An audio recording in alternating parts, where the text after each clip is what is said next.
बच्चों good morning ma'am. कैसे हो आप? अच्छे। एक्टिविटीज करने में मजा आ रहा है? हाँ मैम। चलो तो आज कोई दूसरी एक्टिविटी करते हैं ना। तो आज मैं ना अलग अलग आकृतियों के बारे में आपको इंट्रोड्यूस कराऊंगी है ना, कि जैसे है ना कुछ आकृतियां एकदम चौकोर होती है, कुछ गोल होती है, उन्हें क्या बोलते हैं ना, वो चीजें मैं तुम्हें बताऊंगी। जैसे कोई ये बताएगा इसको क्या बोलते हैं? वर्ग बोलते हैं ना। वर्ग, इसकी परिभाषा क्या होती है वर्ग की? जैसे जिसकी चारों भुजाएं सेम होती है उसको उसको क्या बोलते हैं? वर्ग बोलते हैं। तो मैं आपको बोर्ड पे बना के दिखाती हूँ। जैसे ये क्या हो गया? वर्ग है ना। इसको इंग्लिश में बोलते हैं स्क्वायर। क्या बोलते हैं? स्क्वायर। जिसकी चारों भुजाएं समान होती है। जैसे ये इसके बराबर है, ये इसके बराबर है ना, तो इसको क्या बोलते हैं? अच्छा, इसका उदाहरण अगर हम ले तो जैसे ये कमरा है ना, इसकी चारों भुजाएं सेम है, इसका नीचे की सतह, ऊपर की, इधर की और इधर की चारों सेम है, तो ये किसका उदाहरण हुआ? वर्ग का उदाहरण। तो ना अब हम देखते हैं रेक्टेंगल। रेक्टेंगल मतलब होता है आयत।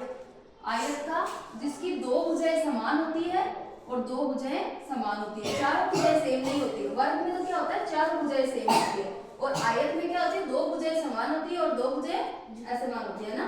तो इसका उदाहरण देखें तो जैसे डस्टर है ना, डस्टर का अगर हम तो जैसे इसकी ये भुजा इसके जैसे ये दोनों सेम है, और इसकी ये भुजा और ये भुजा सेम है, यानी दो भुजाएं समान और दो भुजाएं असमान होती है। और भी इसके कई उदाहरण है। जैसे ये किसका उदाहरण है?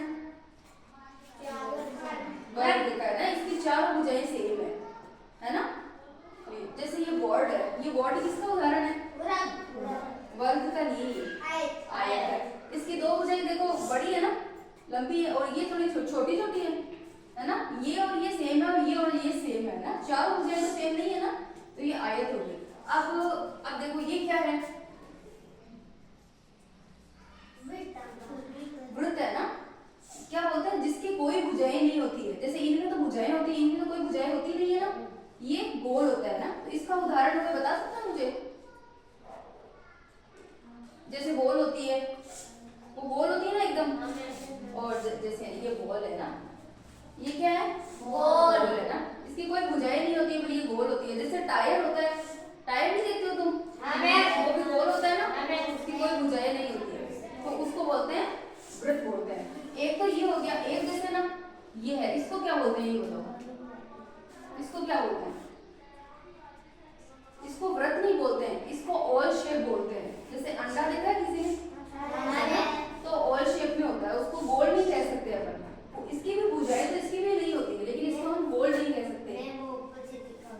हाँ, ऊपर से थोड़ा ऐसे इस शेप में होता है ना वो, तो इसको ऐसे नहीं। जैसे रंग भी गोल सुना होगा आपने, वो भी ना ओवल शेप में होता है, तो उसको जैसे गोल में इसमें फर्क होता है। ऐसे नहीं है, ये दिखने में सेम से लगते हैं लेकिन ये सेम नहीं होते हैं, है ना। और जैसे ये क्या है? त्रिभुज की परिभाषा क्या होती है? जिसकी तीनों भुजाएं समान होती है। क्या होती है? तीनों भुजाएं समान होती है। जैसे ये और ये, इसकी तीनों भुजाएं क्या होती है? समान। अब इसका अगर अपन उदाहरण ले तो क्या लेंगे? बता सकते हैं कोई? जैसे समोसा देखा है सबने? समोसा ऐसा ही तो होता है, ऐसा होता है ना, है ना। तो उसकी क्या त्रिकोणा होता है ना, तो क्या इसको त्रिभुज शेप बोलते हैं, है ना, जिसकी तीनों भुजाएं समान होती है। अच्छा, अब आप में से मुझे आयत की डेफिनेशन बताओ कोई। आयत किसे बोलते हैं? अभी मैंने आपको बताया, समझ में आया ना? हाँ मैम। तो आयत की वर्ग की बता सकते हो कोई?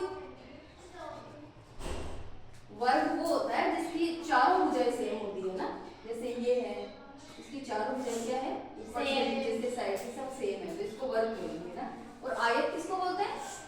जिसकी दो भुजाएं समान होती है और दो भुजाएं असमान होती है। तो आपको समझ में आया सबको? चलो ठीक है, मिलते हैं पर अगले दिन, है ना। तो और मेरे को कोई बताएगा त्रिभुज? त्रिभुज क्या होता है? अभी मैंने इसकी परिभाषा बताई आपको। समोसा तो इसका उदाहरण बताया मैंने, है ना, इसकी तीन भुजाएं सेम होती है। इसकी तीन भुजाएं है ना, इसकी चार है ना। अच्छा, आयत को इंग्लिश में क्या बोलते हैं? रेक्टेंगल। क्या बोलते हैं? रेक्टेंगल। और इसको वर्ग स्क्वायर। वेरी गुड, स्क्वायर है ना। ठीक है, तो आपको समझ में आया? अच्छे से। और जिसको नहीं समझ में आया ना, घर पे एक बार इन चीजों को लर्न किया करो ना। ठीक है, ठीक है, अपन मिलते हैं कल दूसरी एक्टिविटी के साथ में, ठीक है।